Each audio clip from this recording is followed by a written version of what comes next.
करो, रिव्यू का प्रावधान थोड़ी है ही नहीं, सीबीसी में है। रिव्यू में री हियरिंग इज नॉट परमिसिबल। री हियरिंग क्या कर रहे हैं हम? अभी हमने री हियरिंग की बैलेंस मेंटेन तो करना पड़ेगा। एक ऑर्डर पूरा जाएगा, आधा अधूरा कैसे चला जाएगा?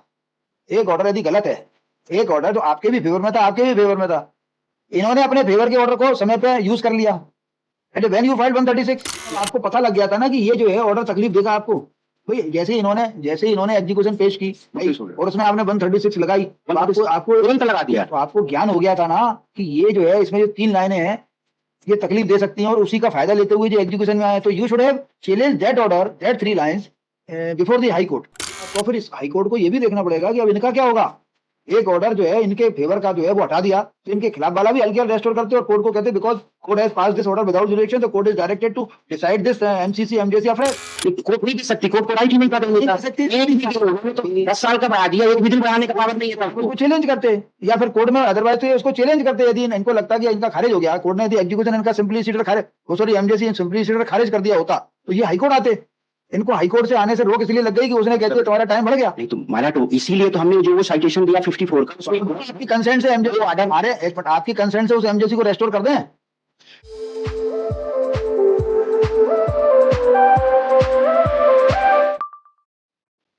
बताइए श्री 18।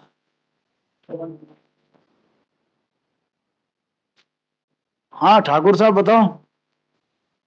इसलिए ये रिव्यू पिटीशन है अगेंस्ट स्टार्टेड 23/13/23 रिव्यू पिटीशन का है 23/23/2000 आज से सिविल 840/2028।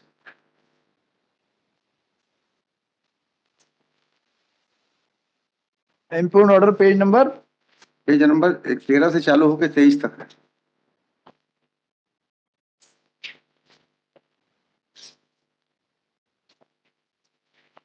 क्या है ये? इसमें एक्चुअली इसमें इंडिविजुअल अलाउ कर दी गई, उसमें क्या था कि हम अरे वो एक आपने वो बनाने वाले थे, वो बना लिए सिनॉप्सिस। क्रोनोलॉजी बना था। आप तैयार हैं? बताओ, इसी से समझाओ अपनी सिनॉप्सिस से। इसमें सर ये जो हम प्लेंटिफ है और लैंडलॉर्ड है, हमने दावा फाइल किया 11/7/77 को एजेक्टमेंट और पजेशन के लिए, पर खसरा नंबर 7/2022, उसका रेंट था 4 रुपए पर महीने, उसके बाद बढ़ करके 15 रुपए हो गया। हम एक मिनट, किराए पे हमने अपना प्लाट दिया थोड़ा था, माइक के पास आ जाओ।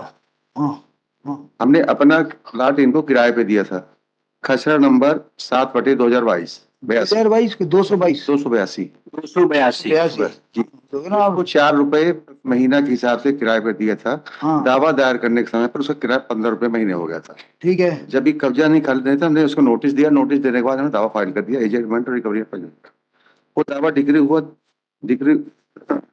मतलब ये 11/7/97 का है, ये फाइलिंग है, date of filing of suit 11/7/1977 77 है, date of filing of the suit. जी सर। अच्छा, और ये सेकंड डेट है 11/1/82 इसमें सिविल सूट डिग्री हो गया। डिग्री हो गया। किस ग्राउंड पर? ये मतलब ये क्या है, land MP accommodation control act के तहत चल रहा दावा जी सर, है ना? जी। तो ये किस ग्राउंड पर डिग्री हुआ? अकोमोडेशन कंट्रोल है, this is under accommodation control act और general act. General act, old act में जनरल एक्ट। अब दोनों चीजें बोलती हैं आपने। अभी आपने पहले वो भी हाँ करा था ना, इसलिए मैं कंफ्यूज हो जाता हूँ। जी, तो मेरा कंफ्यूजन दूर करो ना। It is under general act और MP accommodation control act. General act. चलो जनरल मान लेते हैं। फिर क्या हुआ? अब उसके बाद इनने अपील करी, जो अपील फर्स्ट अपील पर करी, फर्स्ट अपील 9/86 को डिसमिस हो गई। F dismissed. जी, 9/86 को। ठीक है। उसके बाद सेकंड अपील फाइल करी इनने, second appeal high court dismiss 27/11/1990 को। ठीक है। उसके बाद हमने एजुकेशन केस फाइल किया, वो रजिस्टर्ड हुआ 108, वो हमने फाइल किया 10/10/1991। 94 में लगाया आपने ना? नहीं, 1991 में। वो कहाँ लिखा है? 191 में लगाया। 11/10/91। अच्छा, डेट नहीं लिखी, कोई बात नहीं नहीं। लिखी एजुकेशन में। 1991 में एग्जीक्यूशन पेश किया। हाँ, उसका नंबर था 108 वो तो लिखा हुआ है उसमें, जो लिखा है उसको पूरा पढ़ने की जरूरत नहीं है। अब वो एजुकेशन केस हमारा इस बीच आपसे जो बनाने की गई थी ये इसलिए गई थी कि आपकी मेहनत कम हो जाए बोलने की। जी सर।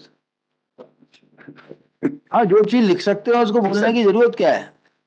Execution filed. जी, अब एजुकेशन केस के उस पेंडेंसी के दौरान इन दोनों के बीच में कोई समझौता हुआ 30-40 हजार रुपए उस प्लाट का क्या हुआ? समझौता हुआ। क्या उन्होंने समझौता किस बात का हुआ? अब इनका कहना था कि जब एजुकेशन चल रहा था तो 30,000 रुपए में समझौता हो गया है कि 30,000 रुपए में? जी, किसका 30,000 मतलब क्या? प्लाट की बिक्री का। अच्छा, बिक्री का जी। सौदा हो। मतलब जो टेनेंट को लैंडलॉर्ड बेच देगा। जी, अब उसके दौरान ये हम लोग हाजिर नहीं होते थे तो हमारी एजुकेशन केस डिसमिस होता है। ये 5/8/94 को डिसमिस हुआ। जी, 5/8 डिसमिस होता है। देन उसके बाद हमने रेस्टोरेशन एप्लीकेशन लगाई, व्हेन इसलिए व्हेन इट वाज फाइल्ड। नहीं, उसमें एप्लीकेशन में डेट नहीं है। एग्जीक्यूशन वो रेस्टोरेशन एप्लीकेशन कब पेश की ये नहीं पता? ये नहीं है, वो रजिस्टर हुई एमजेसी नंबर 24/94। तो यानी कि उसमें ऑर्डर शीट तो 94 से चली होंगी ना? अब नहीं, एक से अब अपन चलते हो जाएगा। अब वो एमजेसी पुनः डिसमिस होती है। नहीं, पहले 24/94 जो एमजेसी वो चलती रही है एमजेसी। अभी ये इन्हें उसके खिलाफ भी दावा फाइल किया, फिर हाई कोर्ट फर्स्ट अपील चल रही है अभी। मतलब ये जो 5/8/94 को एग्जीक्यूशन केस आया जी। वो जो खारिज हुआ जी, उसकी एमजेसी आपका कहना है वो 94 में पेश हो हाँ गई। जी, 24/94। ठीक है, पेश हो गई। अब एमजेसी अब वो केस चलते चलते फर्स्ट अपील यहाँ चली, अभी चल रही प्रेजेंट टाइम में। फर्स्ट अब अपील यहाँ चल रही है। यहीं पे चल रही फर्स्ट अपील, जो 30,000 रुपए का लेन देन का मैटर था, हाँ। उसकी फर्स्ट अपील यहीं चल रही। अच्छा, वो मैटर अलग था, ये नहीं, ये मैटर अभी नहीं, अब कोई बात नहीं। अभी ये जो है एमजेसी 94 में जो है 94, ये 2000 तक चली, ये 28,000 का मतलब जो एमजेसी 94 में जो लगाई रेस्टोरेशन की जी। ये खारिज जाके 28/02/2000 को। जी, क्यों खारिज हुई? ये भी एकदम पहले खारिज हुई कि हम नहीं थे वहां पे, इनके तामील में चल रहा था, हाजिर नहीं, नोटिस पे था, खत्म हो गया। ठीक है, फिर क्या हुआ? तो दूसरी हमने एमजेसी जो फाइल करी उसका नंबर था 7/2000। इसमें डिस्प्यूट पैदा होगा। 7/2000। जी सर। ये इसमें क्या हुआ? ये केस में क्या हुआ, जब हमने फाइल किया तो दोनों पार्टी हाजिर हुई। उसमें 14/7/2010 को जो आदेश अब सिविल डिवीजन में लगा हुआ है उसमें हमको लाइबिलिटी दी गई कि आप ये एमजेसी मत फाइल करें, आप नया एमजेसी एजुकेशन केस फाइल कर रहे हैं। हमने नया एजुकेशन फाइल कर दिया 11/10/2010 को। 14/7/2010 में आपको ये नई जो है लाइबिलिटी दी गई, वो कहाँ लिखा है? आदेश लगा सिविल डिवीजन में, पेज नंबर 16 पे।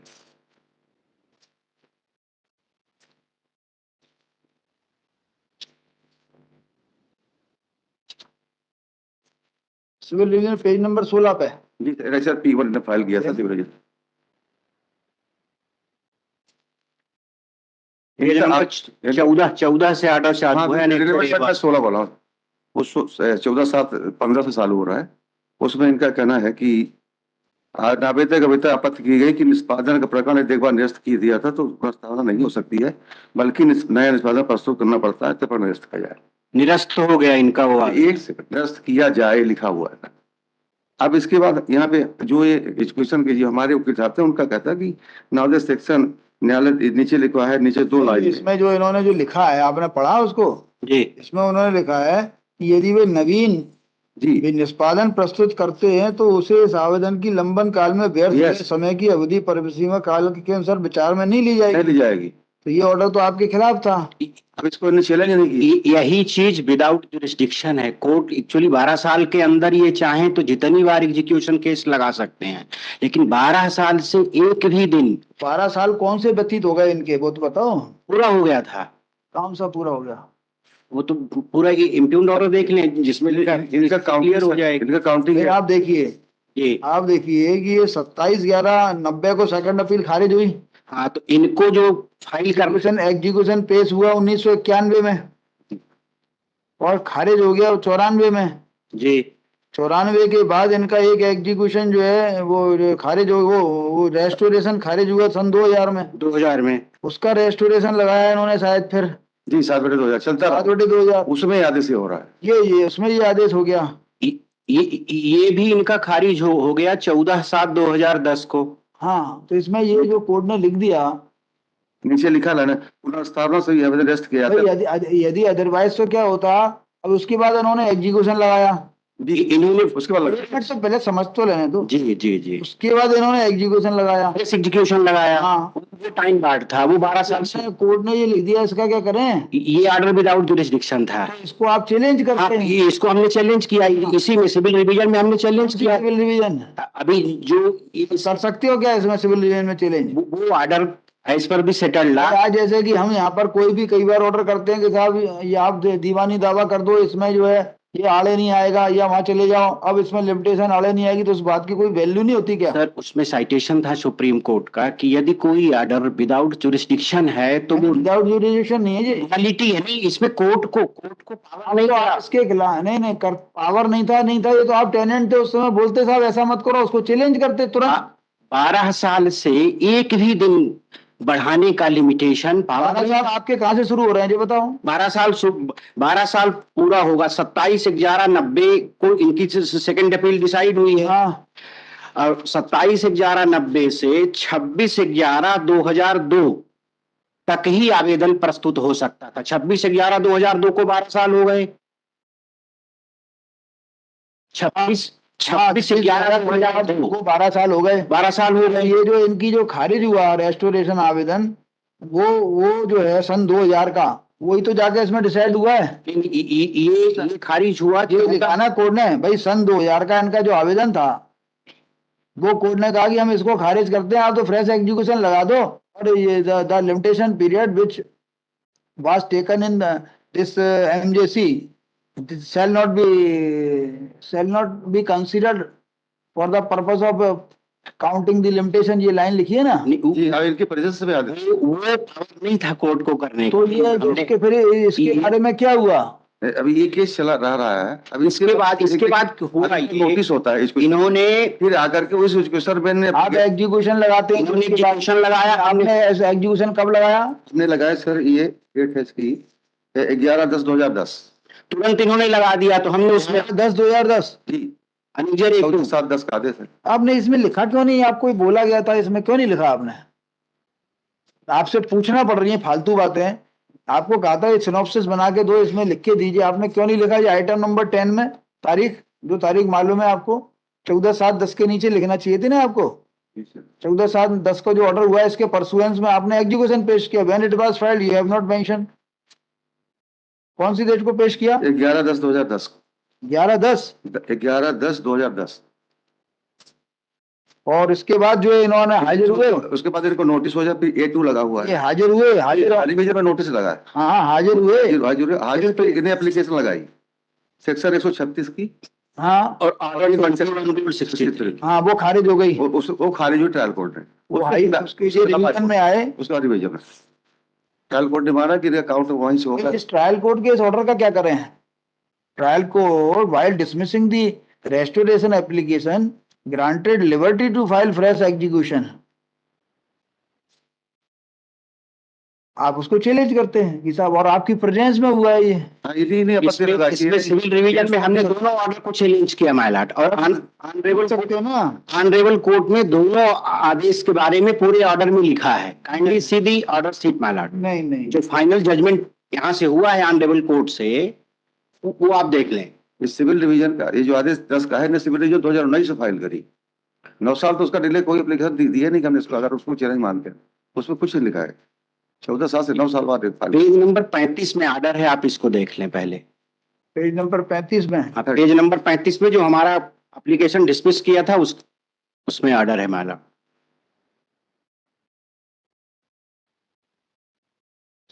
पढ़िए, क्या पढ़ना है?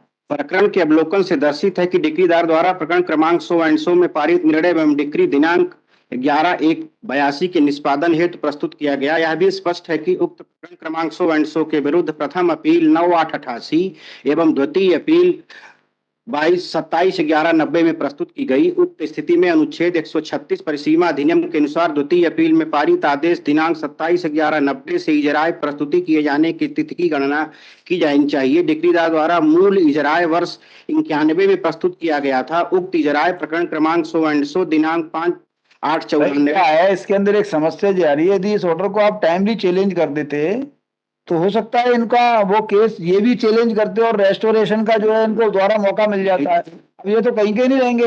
मलाट इन्होंने बताइए ये कहे रहे कहाँ के रहेंगे ये इन्होंने हाई कोर्ट तक से जीतने के बाद बाहर खड़े हुए हैं कोर्ट के।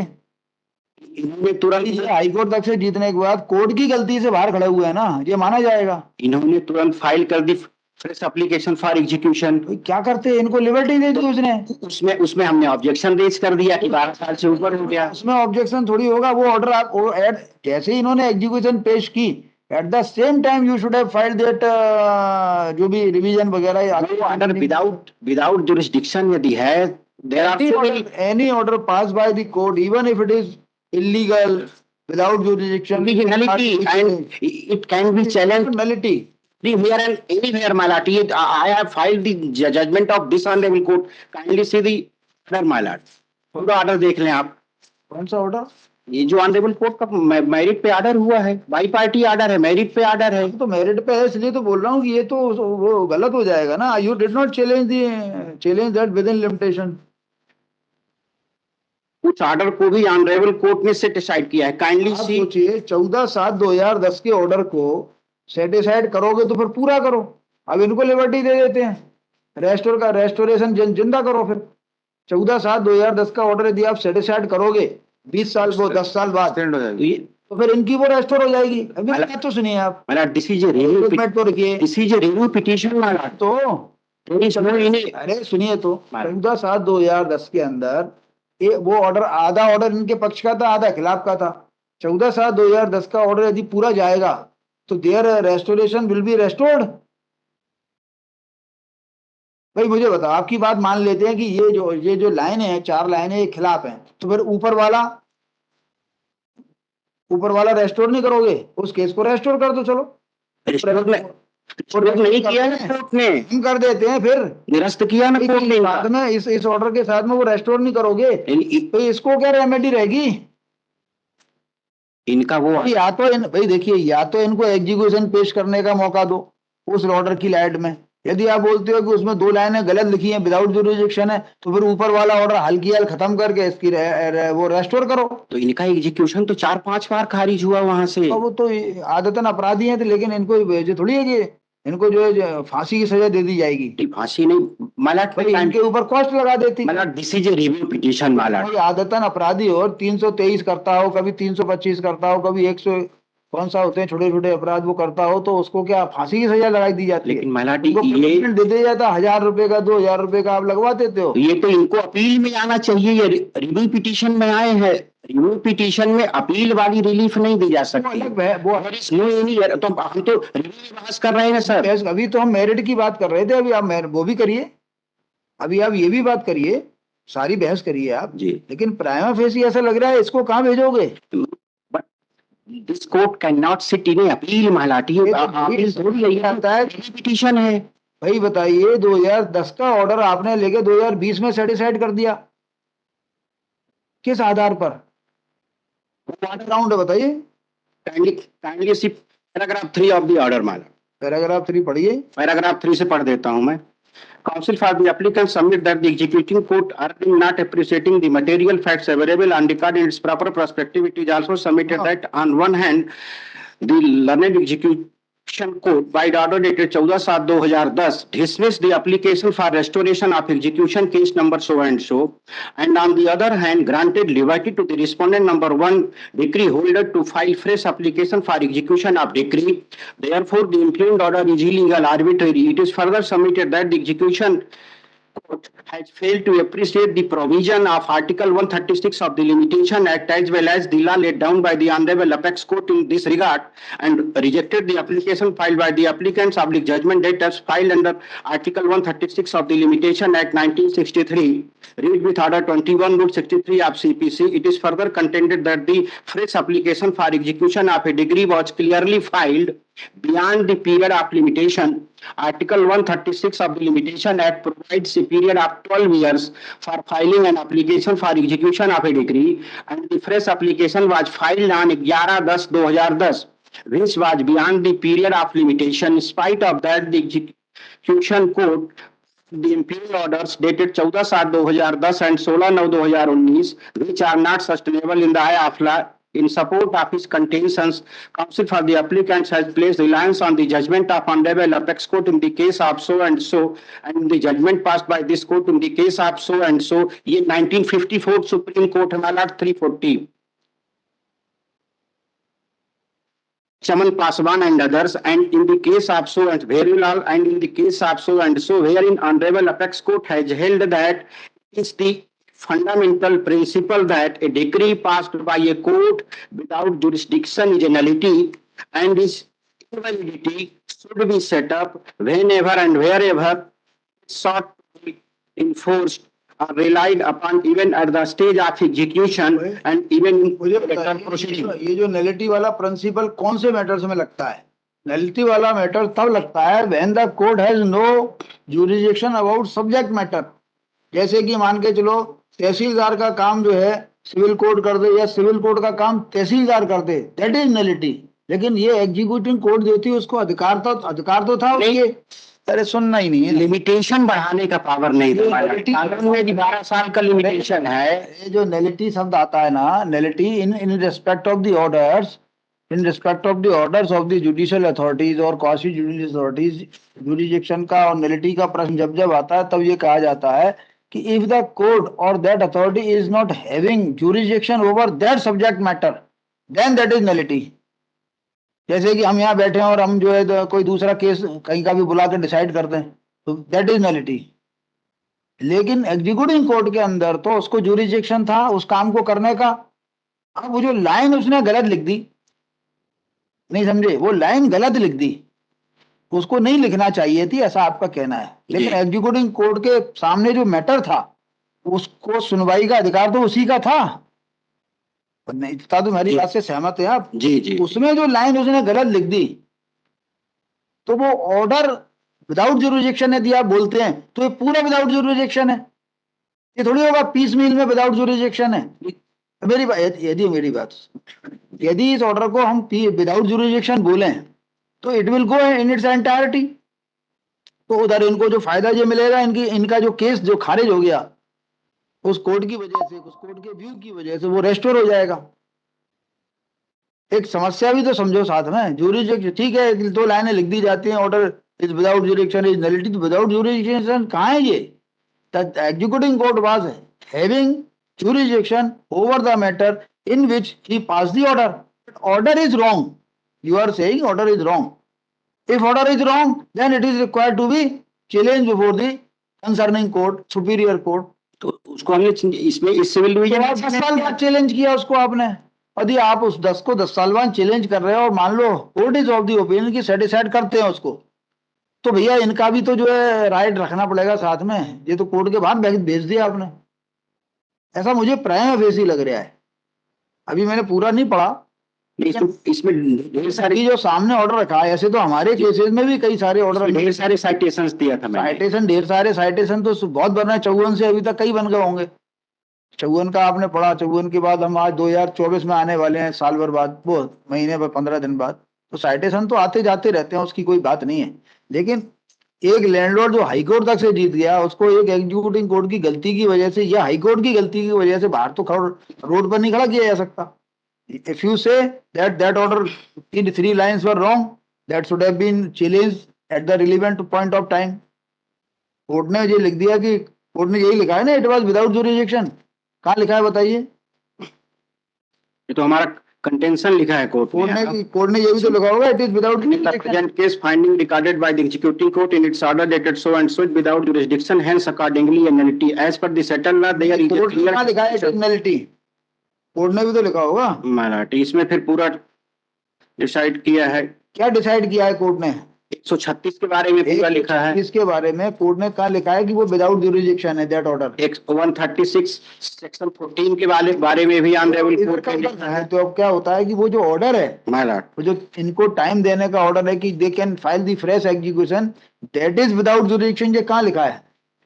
मैं बता रहा हूँ माला. ये पेज नंबर 10 ऑर्डर का पेज नंबर 10 में पैरा 13 से है माला. पढ़ दो. The perusal of the record transpires that after violation of limitation period of 12 years provided under Article 136 of the Limitation Act, the fresh application for restoration of execution case number so and so was filed on 28/2/2000, which was dismissed by the order dated 14/7/2010. However, learned executing court, without appreciating the provision of Article 136 of the Limitation Act and without having jurisdiction, granted liberty to file fresh application for execution of decree and relaxed the period which was lapsed during pendency of the old execution case. Therefore, the order dated 14/7/2010, passed by 4th Civil Judge Class 2nd in execution case number so and so, deserves to be set aside. 10 साल बाद, 10 साल बाद high court इतना liberal कब से हो गया कि 10 साल बाद जो है एक एग्जीक्यूटिव कोर्ट का ऑर्डर सेटिसाइड कर दिया तो पूरा ऑर्डर सेटिसाइड करते, फिर उसको रेस्टोर कर देते। ये तो ऑनरेबल कोर्ट ने इसको उस आदेश को 14/7/10 वाले आदेश को सेटिसाइड किया। आप आए कब थे इसमें? गलती हो गई, हमें ऐसा लगता है 2019 में आए ना, ये हम 2019 में आए, 2010 के ऑर्डर को 2019 में चैलेंज किया आपने, तो इन्होंने को चैलेंज किया। इसमें लिखा है इट इज नलिटी।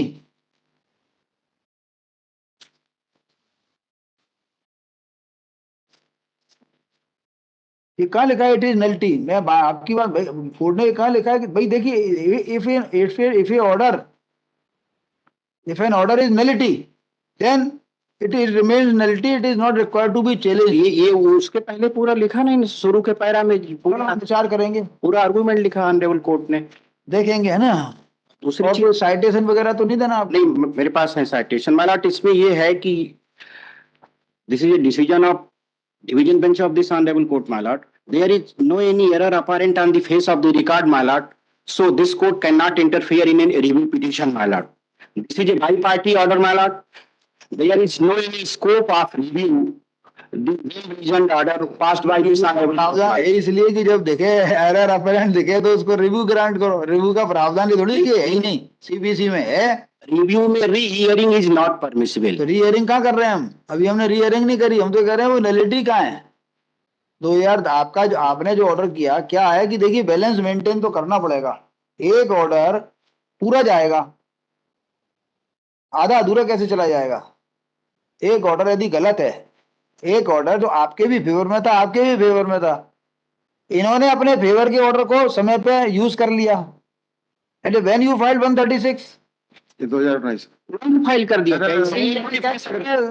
तो आपने लगाई थी कि इट इज वर्ल्ड वाइड, वो क्या 9 साल लगे कोर्ट को डिसाइड करने में? 10/10/2012 काइंडली सीधी और 10/10/2012 तुरंत फाइल कर दिया, जैसे ही इन्होंने फ्रेश एग्जीक्यूशन केस फाइल तब किया। आपको पता लग गया था ना कि ये जो है ऑर्डर तकलीफ देगा आपको। भाई जैसे ही इन्होंने एग्जीक्यूशन पेश की और उसमें आपने 136 लगाई, तो आपको तुरंत लगा दिया। तो आपको ज्ञान हो गया था ना कि ये जो है इसमें जो 3 लाइनें हैं ये तकलीफ दे सकती हैं, और उसी का फायदा लेते हुए जो एग्जीक्यूशन में आए, तो you should have challenge that order, that 3 lines before the high court timely. 10 साल बाद आपने चैलेंज कर दिया, जब इनके पक्ष में जो है ऑर्डर होता जो है हो गया, उसके बाद आप उसको चैलेंज कर रहे हो। दोनों को चैलेंज किया मालाट, इसने जो ऑर्डर मेरिट पे जो ऑर्डर किया तो फिर इस वाला उसको भी चैलेंज किया, इसको भी चैलेंज किया। अब क्या, तो फिर इस हाई कोर्ट को ये भी देखना पड़ेगा कि अब इनका क्या होगा। एक ऑर्डर जो है इनके फेवर का जो है वो हटा दिया, तो इनके खिलाफ वाला भी हल्की रेस्टोर करते और कोर्ट को कहते because court has pass this order without jurisdiction, the court is directed to decide this MCC MJC afresh. मलाट इसमें ये भी देखना है, ऑर्डर 21 रूल 10 में, ऑर्डर 21 के किसी भी प्रोविजन में सेक्शन 5 अप्लाई नहीं होगा। तो इनको वो लिमिटेशन जो बढ़ा दिया गया 10 साल, उसको खत्म इनको वो राइट कहाँ से मिलेगा? भाई कोर्ट ने दिया, कोर्ट नहीं दे सकती, कोर्ट को राइट ही नहीं था देने का। एक भी दिन उन्होंने तो 10 साल का बढ़ा दिया, एक भी दिन बढ़ाने का पावर नहीं है, तो उसको चैलेंज करते या फिर कोर्ट में अदरवाइज तो ये उसको चैलेंज करते। यदि इनको लगता कि इनका खारिज हो गया, कोर्ट ने यदि एग्जीक्यूशन इनका सिंपलीसिटर खारिज, वो सॉरी एमजेसी सिंपलीसिटर खारिज कर दिया होता, तो ये हाईकोर्ट आते।